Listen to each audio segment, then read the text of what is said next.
बिस्मिल्लाहिर्रहमानिर्रहीम। आज हम बात करेंगे what is orbital velocity, find its expression. Orbital velocity क्या होती है और उसका हमने एक्सप्रेशन फाइंड आउट करना है कि वो क्या होती है, उसको मैथमेटिकली इंटरप्रिटेशंस क्या हैं। तो देखें, सबसे पहले ऑर्बिटल वेलोसिटी की डेफिनेशन पढ़ते हैं। वो कहता है the velocity required by a satellite और स्पेसशिप टू एंटर और maintain a particular orbit around the earth is called orbital velocity. कि कम से कम वो वेलोसिटी जो एक स्पेसशिप को या सैटेलाइट को रिक्वायर होती है, उसको चाहिए होती है ज़मीन के बाहर किसी भी मदार में दाखिल होने और उसी में रहने के लिए। ये देखें ज़रा, मैंने एक फिगर बनाई, ये मैंने अर्थ बनाया, ज़मीन है ये, इससे बाहर मैंने कोई भी ऑर्बिट बना दिया। अब ज़मीन के इस सरफेस से लेकर यहाँ तक का जो डिस्टेंस है उसको मैं आर कह रहा हूँ। अब इसकी फोर्स जो होगी, यानी ज़मीन की कशिश की जो फोर्स होगी, जिसकी वजह से वो सैटेलाइट को अपनी तरफ खींचेगी, लेकिन सैटेलाइट की वेलोसिटी इसके टेंजेंट होगी। ये बात हम पढ़ेंगे अभी।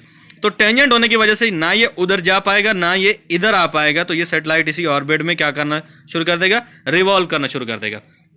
तो देखिए उसकी एक्सप्लेनेशन में कहता है लेट अ मास, ठीक है, let a satellite of mass m is orbiting around earth, वो जमीन के गिर्द घूम रहा है विद द वेलोसिटी उसकी v है। The velocity is tangent to orbit, यही बात जो मैंने अभी की, उस ऑर्बिट के टेंजेंशियल है, ठीक है।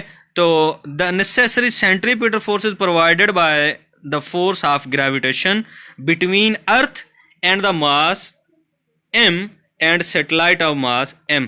यानी इसको जो दायरे में यहाँ पर घूमने के लिए सेंट्रीपिटल फोर्स चाहिए, वो कैसे बनती है, इस अर्थ की ग्रेविटेशन पुल की वजह से, ठीक है, और उसके मास की वजह से। वो उस साइड को जाना चाह रहा होता है, लेकिन ये इसको इस तरफ पुल करता है, इसको इस तरफ खींचता है, तो ये यहाँ पर घूमना शुरू कर देता है, जिसकी वजह से इसमें सेंट्रीपिटल फोर्स पैदा हो जाती है, जो कि इसको दायरे में घुमाए रखती है, ठीक है जी।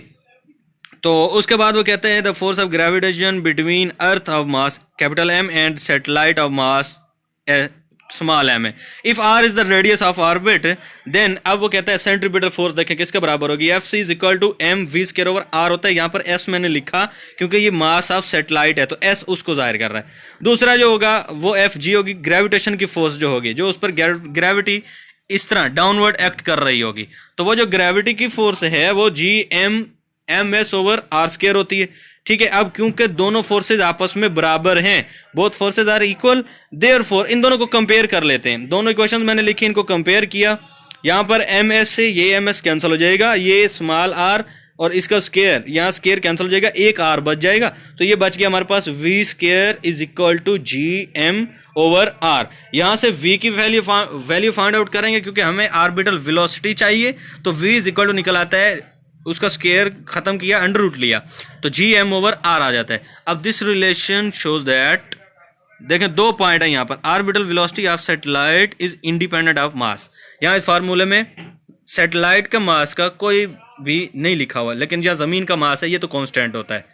ms जो स्मॉल m हमने इंक्लूड किया था इक्वेशंस में, वो यहाँ नहीं है, तो इसका मतलब सैटेलाइट का मास जो है वो वेलोसिटी ये डिपेंडेंट एक दूसरे के नहीं है, ठीक है। दूसरी बात क्या है, वो कहता है v inversely proportional to 1 over under root r। ये जितना कम होता जाएगा ये बढ़ती जाएगी, तो लिहाजा ज़मीन के बाहर जितना दूर कोई मदार होगा उस तक हमें पहुंचाने के लिए वेलोसिटी क्या होगी, कम दरकार होगी हमें। उम्मीद करता हूँ ये लेक्चर आपको समझ आया होगा। अगर कहीं से समझ नहीं आई तो आप नीचे मुझसे कमेंट में पूछ सकते हैं। अल्लाह हाफिज़।